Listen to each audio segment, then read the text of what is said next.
வந்துட்டு ரொம்ப அமைதியான பொண்ணு, ரொம்ப ஸ்வீட்டா அமைதியா யார் என்ன சொன்னாலும் கேட்டுக்கிட்டு. பட் பரத் வந்து மீராக்கு அப்படியே ஆப்போசிட். யார் சொல்றதும் கேட்க மாட்டான். அவன் என்ன சொல்றானோ அதான் மற்றவங்க கேட்கணும். கொஞ்சம் பேர் அந்த வேர்டை சுற்றிட்டு இருப்பாங்க. ஆக்சுவலி இவங்க ரெண்டு பேரும் எப்படி செட் ஆச்சுன்னு எங்களுக்கே தெரியல. பட் காலேஜ் வயசுலேருந்து பார்த்துட்டு இருக்கோம். இவனுக்கு இவ்வளோ விட்டா இந்த மாதிரி பொண்ணு கிடைக்கவே கிடைக்காது.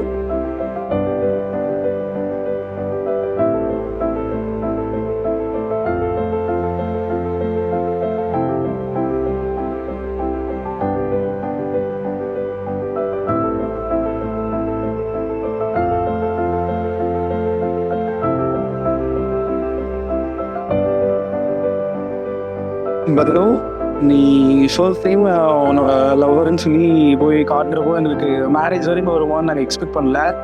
பட் நீ நீடாவை அன்கண்டிஷனலாக லவ் பண்ண ஒரே ரீசன்னால மேரேஜ் வரைக்கும் வந்திருக்கு.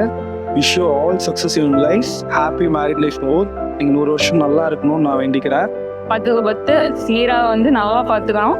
நான் பையன் வீடு அப்படின்னு நினைக்கக்கூடாது. இத்தனை பேர் இருக்கோம், நாங்கள் எல்லாரும் பொண்ணு வீடுக்கு கன்வெர்ட் ஆகிட்டோம். ஸோ அதனால் இப்போ மீரா அழுக வச்சிங்க, இல்லை அவளுக்கு சாப்பாடு உப்பு கம்மியாக இருக்குனால சண்டை போட்டிங்கன்னா நாங்கள் எல்லோரும் கிளம்பி வந்துடுவோம். மீரா நல்லா பார்த்துக்குவாங்க. Happy married life.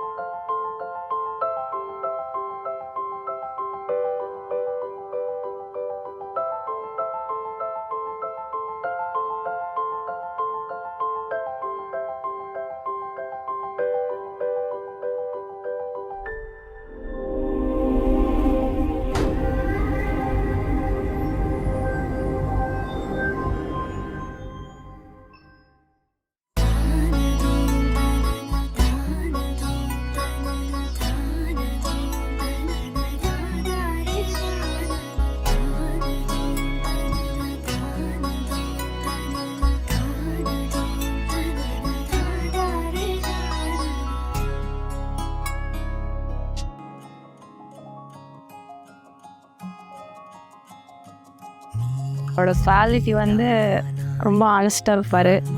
தப்பே பண்ணாலும் எங்கிட்ட அதை மறைக்க மாட்டார். அது ரொம்ப பிடிக்கும். ரொம்ப கோவம் வரும், ஆனால் ரொம்ப ரொம்ப குழந்த மாதிரி. ஃபஸ்ட் டைம் அவரை ரேஸ் கோர்ஸில் தான் பார்த்தேன். இன்னும் நல்லா ஞாபகம் இருந்துச்சு. அப்போ நான் நினைக்கல இங்கே நிற்போன்னு சொல்லிட்டு. இதுக்காக 2 பேருமே ரொம்ப கஷ்டப்பட்டுருக்கோம். ஸோ ரொம்ப ஹாப்பியாக இருக்குது இந்த மூமெண்ட்டில் இப்படி நிற்கிறது. இன்னும் அவர் ரொம்ப ஹோப் கொடுத்துருக்காரு எனக்கு. நிறைய இடத்துல இது நடக்காது, இவர் நம்மளை விட்டுருவாருன்னு நான் யோசிச்சிருக்கேன். ஆனால் அப்படி ஒரு நாள் எங்கிட்ட நடந்துக்கிட்டதே இல்லை. ரொம்ப ரொம்ப ஜென்யூன் மேனாக இருப்பார். அப்போ 2 பேரும் பேசிக்கிட்டது என்னென்னா, பேரண்ட்ஸை கன்வின்ஸ் பண்ணி தான் மேரேஜ் பண்ணணும், மற்றபடி நம்ம தனியாக போய் மேரேஜ் பண்ணக்கூடாதுங்கிறதுல நாங்கள் ரொம்ப கான்ஃபிடெண்ட்டாக இருந்தோம். இப்போ வரைக்கும் அதை எனக்கு பண்ணி கொடுத்தது அவர் மட்டும்தான். அவர் ரொம்ப ரொம்ப ரொம்ப ரொம்ப பிடிக்கும். அப்போ இருந்தாலும் இப்போ வரைக்கும் எனக்கு குறையில, எப்பவும் குறையாது.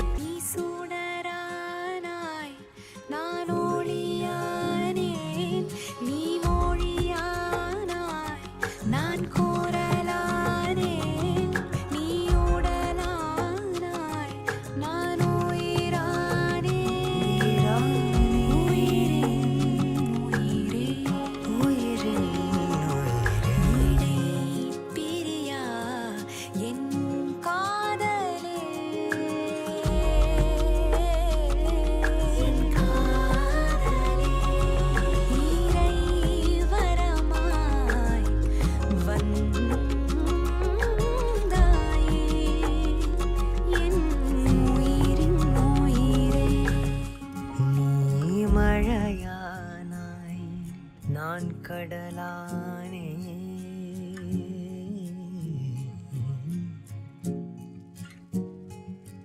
உன்னுள் கலந்தே என்னகமடைந்தே